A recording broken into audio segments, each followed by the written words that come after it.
Estamos con Johnny Depp. Adelante, Carol, desde el Festival del Cine en el Mar Rojo. Johnny, this is the first film you make since 1997. Why now? I asked myself that too.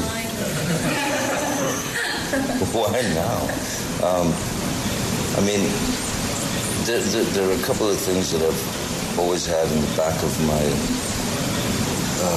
mind. There are two stories that I want to direct someday, but I didn't have any plans on making another film as a director at all until Al Pacino called me from somewhere and said, "Hey, John, you remember that Donnie? We were doing Donnie Brasco. I was going to direct this Modigliani film." I said, "Yeah, I remember him, man." He goes, "Yeah, I think you should fucking direct it." What? Why? Why do you think I should direct it? I think you gotta have a hold on this thing. You gotta understand. Okay. So I just said, yeah. He was Al, who's a hero and a dear old friend. So I felt very honored that he actually asked me to do it and was crazy enough to believe in me. And then the process started, and he was very helpful, Al, very supportive. When I was, casting, it wasn't like I auditioned. I didn't audition people. I cast Ricardo. I was looking through photographs of potential actors for Modigliani, and I was looking, and I went, boom, boom, and I saw Ricardo's face. I went, that's the guy.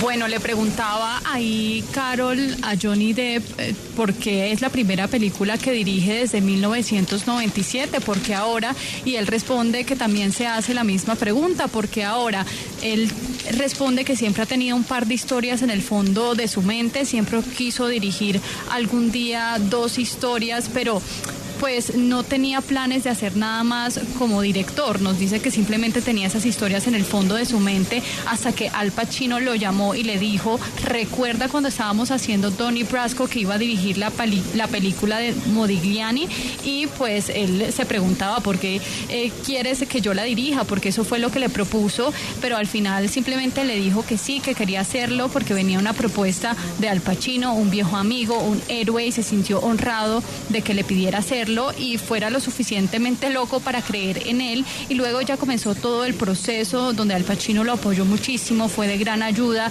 cuando empezaron a hacer las audiciones, que más bien no fueron audiciones comunes, sino que fueron fotografías que empezó a ver de potenciales candidatos y miraba hasta que vio a Ricardo Scamaraccio y supo que él era el tipo para hacer el papel de este artista Modigliani.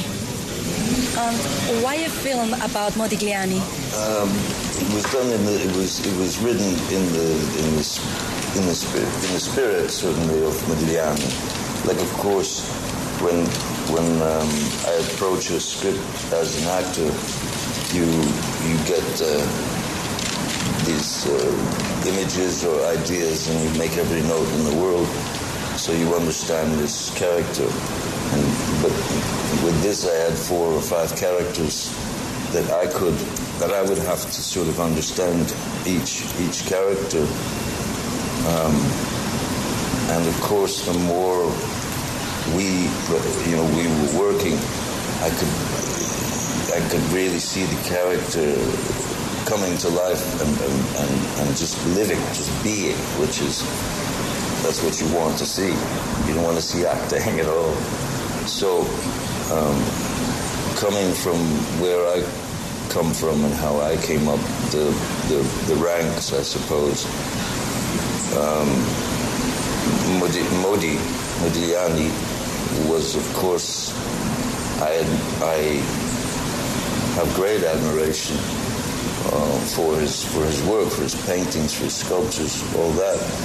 But I have infinite respect for the man and what he stood for, and that he did not compromise. and would not compromise himself, that he stayed solid on his own foundation. Le pregunta por qué hacer una película de Modigliani y pues nos dice que fue escrito con el espíritu de este artista. Por supuesto, cuando un actor se aproxima al libreto, tiene esas ideas, esas imágenes en la cabeza y toma todas las notas del mundo para entender realmente el personaje, y en este caso había como 4 o 5 que tenía que entender cada uno, y cuando estaban trabajando y podía realmente ver al personaje ser, llevarlo a la vida, que es lo que se quiere realmente, no una actuación, sino cómo se lleva ese personaje a la vida, pues ahí sentía que pues ya se estaba logrando el objetivo. Y viniendo de donde él viene, Johnny siente una gran admiración, por supuesto, por el trabajo de Modi, como le dice, por sus pinturas, esculturas, por supuesto, pero sentía un infinito respeto por el hombre también, lo que representaba, lo que defendía, que pues no se comprometía, era sólido con sus ideas. How do you see Hollywood today? Hollywood, I mean, you know, Hollywood to me is a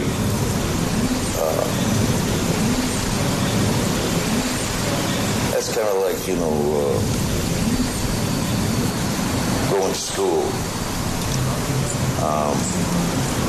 I learned a lot there, and I learned a lot and put in a lot of effort to sort of do what I felt was right in terms of the characters and the films and stuff. Hollywood didn't always agree with some of my choices, which was always a bit of a drag, but it was, you know, the fact of the matter is, when I was working with studios, if the Disney upper echelon were near the set and they were watching, or Warner Brothers or whoever it was, and I saw fear, if I saw fear in them, and fear especially of what I'm doing, it was like adding fuel to my choices. When I saw them worried, it fueled me to continue. It fueled me to push it further.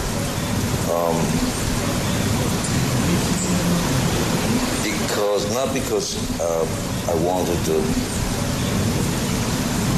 hurt anyone or anything like that, just the fact that they were worried about my character choices told me very quickly and very simply that I was doing my job.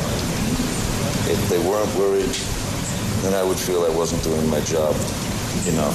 I wasn't trying, or I wasn't pushing enough, or I haven't found this yet. So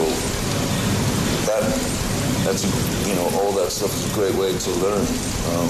But ultimately, what I've learned about Hollywood is that it can be very, very limited. Thank you.